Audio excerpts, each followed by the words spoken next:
Alhamdulillah di pagi ini, minggu kemarin kita sudah menjelaskan secara teori tentang fardu kifayah. Maka di pagi ini insyaallah kita akan mempraktikkan dengan sistem semudah mungkin dan bisa dipahami oleh jamaah sekalian. Secara umum, ketika memandikan jenazah itu ada 3 yang harus antum pahami. Pertama, proses pembersihan.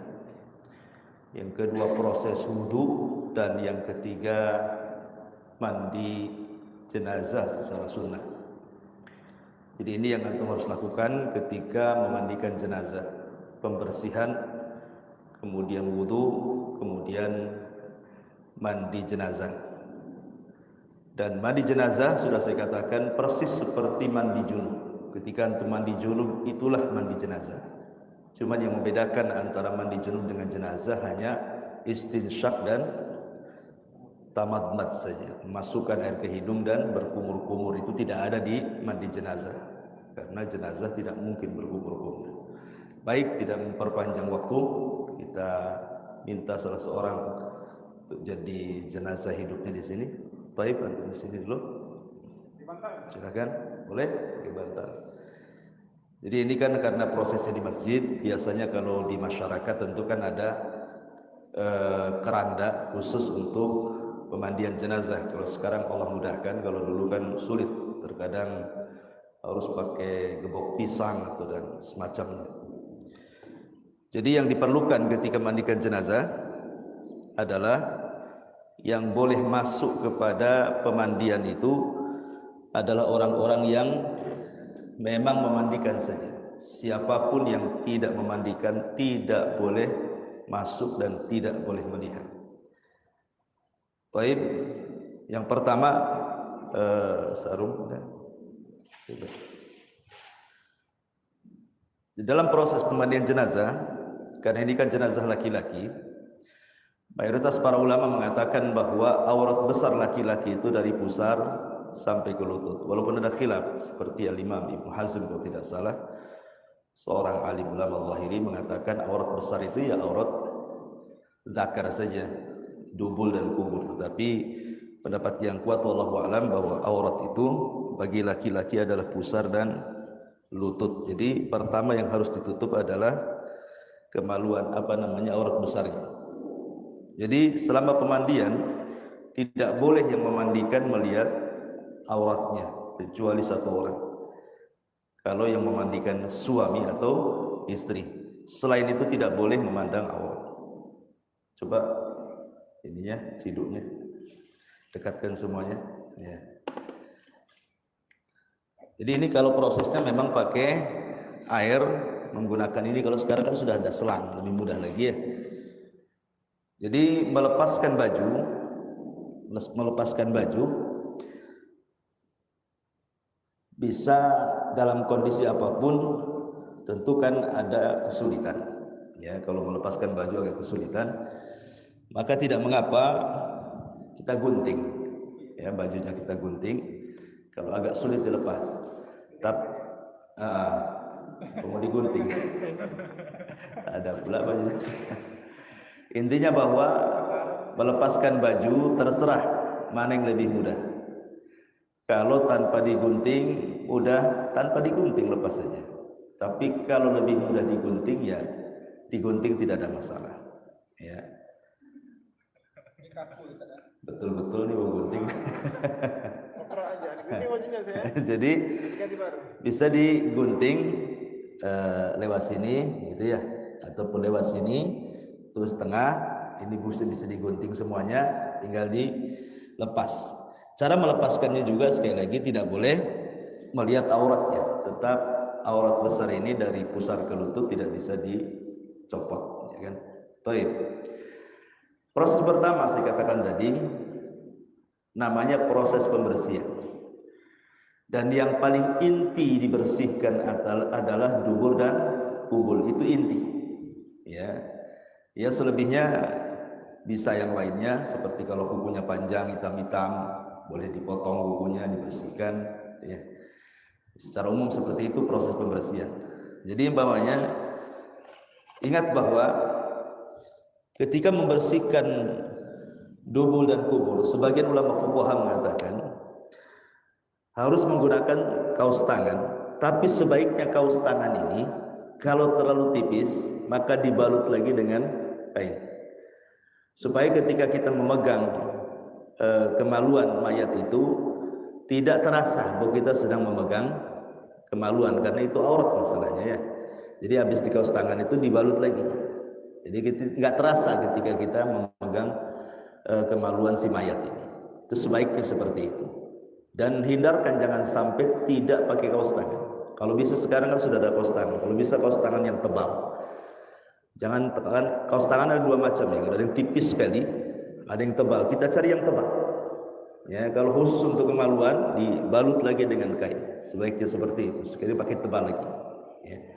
Jadi proses pemandiannya sekali lagi ini kalau sudah telanjang, sudah tertutup auratnya, maka yang pertama kali tentu dibersihkan adalah dubur dan kubul dulu. Ya, jadi tetap ketika memasukkan air, kalau memang pakai ciduk, kalau pakai selang lebih mudah, tetap di bawah kain. Ya, jadi kondisinya seperti di bawah kain. Kemudian kita bersihkan. Kemudian untuk membersihkan isi perut, biasanya si mayat ini agak diinikan sedikit. Nah, coba bantu. Atau mau ini sendiri mayatnya. Nah, ya seperti ini kondisinya, tinggal di perutnya tinggal digosok sepertinya. Ingat ini tekan seperti ini. Ya, kondisi mayat memang berbeda-beda. Biasanya kalau beberapa hari tak makan diimpus saja, memang bersih dia. Tapi kalau malamnya makan biasanya kan itu banyak kotorannya. Tapi sebisa mungkin ini diurut-urut seperti ini, kemudian diseblok lagi seperti ini ya sampai bersih. Ya, sampai bersih sekali. Udah bersih nih, anggaplah sudah bersih. Ya, depan belakang sudah bersih. Berarti proses pembersihan sudah selesai. Ini namanya proses pembersihan. Kalau mau dibersihkan yang lain nggak apa-apa. Tangan itu emang harus disedekapkan atau gimana? Apanya? Terserah. Yang agak sulit disedekapkan nanti sulit. Terserah. Nanti yang kalau pas dimandikan dia diginin lagi, nanti dibalikin lagi seperti ini. Itu posisi tangan di sini atau begini itu tidak ada hukumnya. Mana mudah untuk membersihkan, letakkan tangan sesuka dia. Ya kalau maunya dalam proses pembersihan ini bersihkan semua kuku-kukunya, ya kan. Kemudian ketiaknya salah-salahnya nggak apa-apa. Ya, ini belum masuk ke mandi junub ya. Ini namanya proses pembersihan.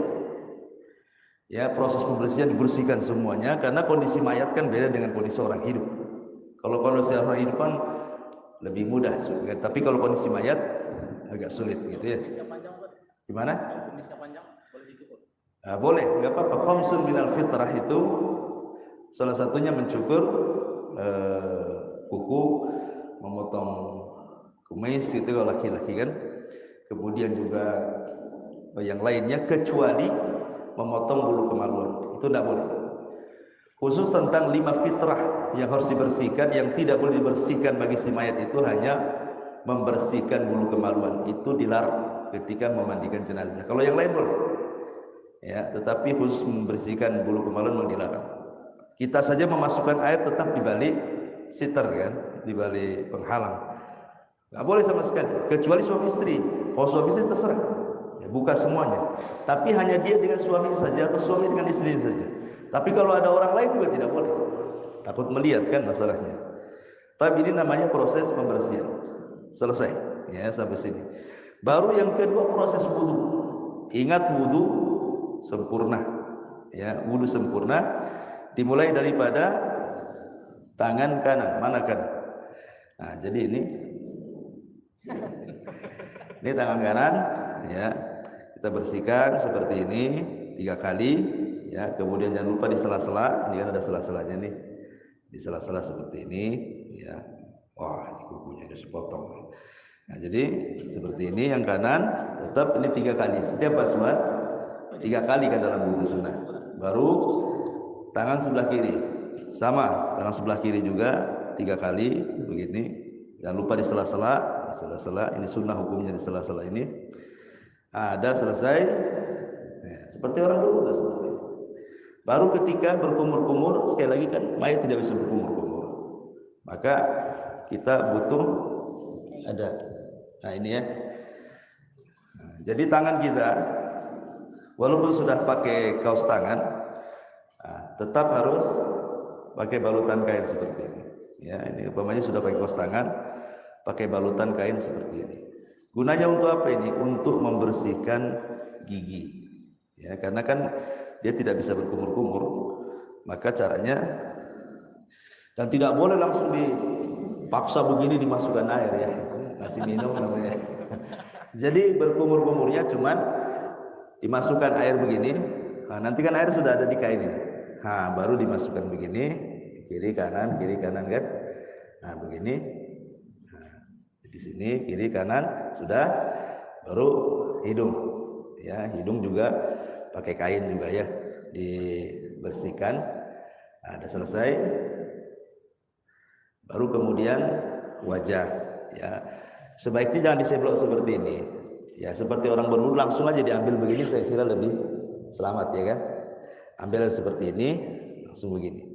Ya, kalau ada jenggotnya tentu di sela-sela 3 kali, baru kemudian tangan. Ya, di tangan 3 kali, 1, 2, 3 sampai lutut sini ya. Biasalah seperti wudu. Kemudian kiri 1, 2, 3 sampai lutut. Nah, baru kemudian kepala. Ya, kepala juga sama seperti orang berwudu. Ambil air seperti ini. Ya. Kemudian kita ambil seperti ini. Nah, belakang, depan lagi.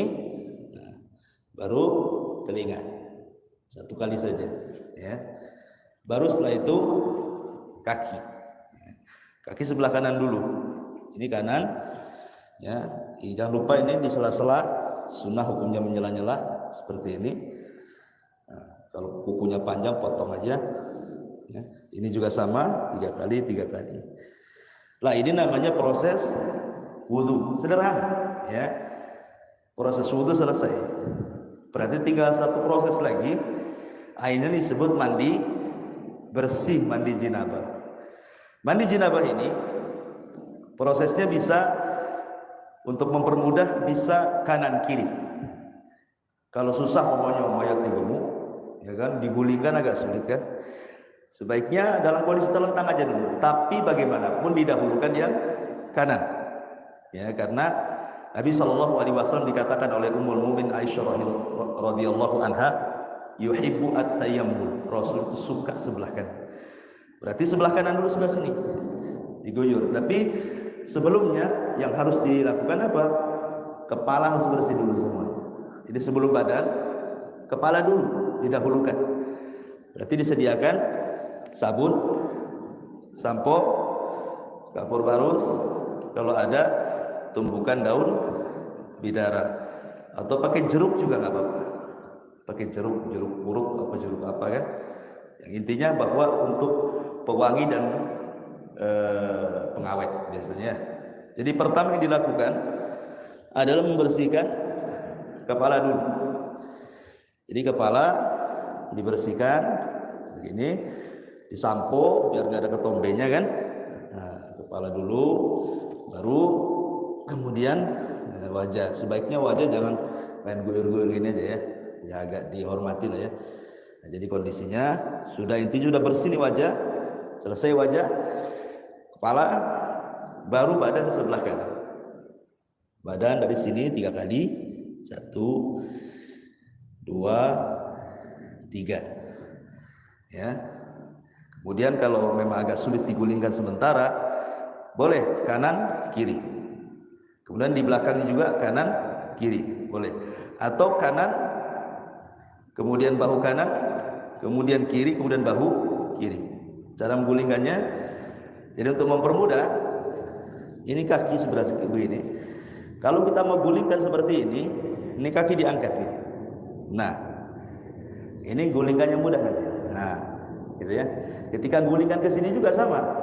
ini kaki taruh sini. Nah, nanti gulingannya mudah gitu ya. Karena ini sudah tertarik kakinya sendiri setelah sendirinya kan. Oke, kita ambil yang kanan kiri dulu. Namanya ini kanan.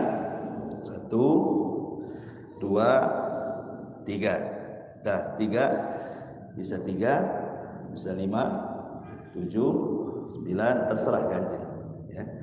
Baru kiri 1, 2, 3. Dah, sampai sini taruh ini, ambil sabun. Sabuni dulu kan ini kan udah basah semua nih. Sabuni dulu sampai bersih. Nah, baru dibilas. Dibilasnya 3 kali juga. Udah selesai disabun. Nah, kita bilas 1, 2, 3. Ini juga sama 1, 2, 3. Baru punggung sebelah kanan. Ya, punggung sebelah kanan. Nah, enggak apa-apa, guling aja. Nah, sebelah sini ya. Tetap ini dubur. Nah, boleh kita lihat dubur ya. Makanya kenapa pakai kain jari yang panjang itu kan? Kalau kainnya lebar panjang, dia akan nutup dubur dia. Nah, jadi posisinya ini ya. Nah, biasa saja ini 1 sampai ke kaki, 2, 3. Dah, ya kan? Hah? Bisa, selang aja, kita hitung aja kira-kira. Kalau selang pakai lebih mudah lagi. Oke. Kemudian sebelah kiri. Ya, sebelah kiri. Ke kiri.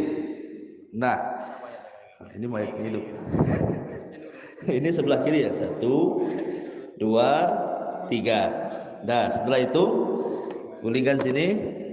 Nah, baru disabun. Ya, disabun. Punggung sebelah kanan dulu disabun sampai bersih, kemudian dibilas, kemudian punggung sebelah kiri disabun, kemudian dibilas, kemudian terakhir kaki. Ya, cuci kaki yang bersih kan, diawali dengan kepala, diakhiri dengan kaki. Nah, baru terakhir cuci kaki. Jadi disiram dulu Ustaz 3 kali baru sabun. Ya bisa saja, terserah. Ini kan perkaranya mudah, bisa disiram langsung disabun, disiram lagi. Saya kan cari yang memudahkan antum saja. Kalau sabun ini nanti agak repot kan, kita sistematis saja. Jadi baru terakhir kaki. Nah, ini namanya proses seperti mandi junub kan kayak gini. Apa bedanya dengan mandi junub? Persis seperti mandi junub, cuman bedanya sekali lagi tidak kumur-kumur dan tidak memasukkan air ke hidung. Harus kita yang membantu berkumur-kumurnya dan memasukkan air ke hidung. Lah, ini selesai, baru sediakan air tumbuhkan bidara. Tumbuh sampai halus ya, kemudian kapur barus campur nggak apa-apa. Tapi bidara kan sulit di kita ya. Yang memudahkan mungkin kapur barus saja ya. Atau pakai jeruk bisa juga, jeruk nipis. Atau di masyarakat itu saya ada itu, mandiin di mana itu ada kayak rempah-rempah gitu ya. Nggak apa-apa. Sama yang penting wangi. Dan fungsinya 2. Memberikan wewangian, kemudian sebagai pengawet mayat. Kenapa dikasih kapur barus itu? Selain wangi, supaya jangan ada semut mendekat, ada kecoa, ada kaki 2000, pokoknya yang binatang-binatang kecil lah ya kan. Kalau sudah di kapur barus kan nggak ada yang berani binatang-binatang. Nah, terakhir kasih kapur barus, baru ini semua badan namanya. Kasih semua badan, semua gini ya, sampai belakang, depan, wajah, muka, semuanya harus kena kapur barus.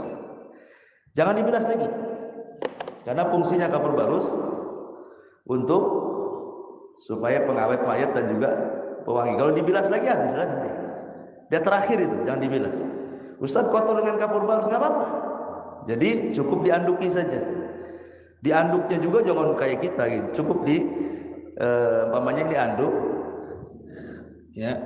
Jangan digosok-gosok kayak gini, nanti habis lagi kapur barusnya kan. Jangan kayak gini, ini namanya bersihkan kapur barus ya. Cukup digini-gini saja ya. Tekan-tekan sini saja. Nah, semua sakit ya. Jadi kemudian ketika mau dibopong, ini kan basah nih anduknya semuanya. Berarti cari kain yang baru yang bersih. Kita bentangkan di atas yang basah, baru yang ini ditarik. Tetap kita tidak bisa melihat aurat ya. Nah, tetap kondisinya ini jadi ini enggak, kita sama sekali tidak mandang aurat. Baik, sampai di sini. Ada pertanyaan? Untuk wudhu Ustaz, wudhu mayat apa yang kita baca? Enggak ada, bismillah saja. Bismillah. Seperti kita wudukan, bismillah. Wudukan. Sudah. Enggak ada pertanyaan. Kan mudah kan? Kalau niatnya Ustaz, ada harus niat khusus mendengar mayat Ustaz. Apa ya? Niat apa, ada niat khusus? Tidak ada. Ya, niat dalam hati lah. Innamal a'malu binniyat. Dah. Ada pertanyaan? Mudah kan? Nanti kita praktek. Itu di kuburan. Masukkan jenazah ke dalam liang lahat. Bismillahirrahmanirrahim. Masuk ke dalam liang lahat. Bukan ketika proses mandikan. Nah, ya. Baik, sampai di sini. Nanti saya suruh satu orang. Ini saya praktek dulu sendiri ya. Nanti saya minta antum mempraktekkan. Oke. Sudah? Mandikan cuma satu orang susah dibantu. Ya harus dibantu lah. Ini kan saya praktek. Ini aja bisa berguling-guling. Gimana ini kan? Iya, yang mandiin itu minimal 3 orang. Biar untuk guling sana, guling sini kan, minimal 3 orang. Tapi kadang-kadang karena satu keluarga itu pengen masuk semua gitu kan. Sebaiknya diseleksi. Jangan semua masuk. Ya. Jangan semua masuk karena terlampau banyak masuk, susah yang memandikan. Yang kedua, terlampau banyak yang melihat aib si mayat. Sehingga enggak bagus. Dan kemarin sudah jelaskan, yang pertama, memandikan kalau ada yang diwasiati, maka yang diwasiati si mayat. Kalau dia seorang istri, sebaiknya suaminya atau sebaliknya. Baru kerabat-kerabat yang lain kan, mulai dari bapak, anak dulu, baru kemudian kerabat kiri kanan. Sudah saya jelaskan. Baik, sampai di sini selesai. Pas mayat udah mau dikafani, Ustaz, contohnya masih ada di kubur itu kotoran itu. Nah, kemarin sudah saya jelaskan dalam teori, kalau seandainya sudah sampai cucian yang banyak, anggaplah sampai 11 kali, yang penting ganjil kan, masih keluar kan kotoran itu, nah, ada masalah lah, mungkin ada luka atau apa kan. Alhamdulillah, kalau zaman dulu kan menggunakan tanah liat, sumpel, ya. Tapi sekarang kan tidak perlu. Sekarang sudah ada perban, sudah ada pempas, sudah macam-macam. Sekarang lebih mudah lah untuk menahan darah keluar terus, kotoran keluar terus kan. Sekarang lebih mudah. Kalau memang mayatnya ada masalah, dan biasanya masalah-masalah seperti ini sedikit tidak banyak. Umumnya kalau mayat itu bersih. Cuman biasanya karena ada masalah dia, biasanya kotorannya nggak berhenti keluar terus. Ya. Kalau masih bisa bersihkan, bersihkan. Atau karena sebuah luka akhirnya keluar terus darahnya, nah itu kan diperban saja. Alhamdulillah Allah mudahkan untuk sekarang ini alat-alat untuk menyumpal darah biar nggak keluar, kotoran nggak biar keluar kan. Yang penting kita sudah bersihkan, tapi keluar terus masalahnya. Ya maka tinggal kalau zaman dulu ya pakai tanah, taruh di lubangnya, kemudian kasih kapasnya. Oke. Baik, sudah selesai. Kita masuk ke proses kafan.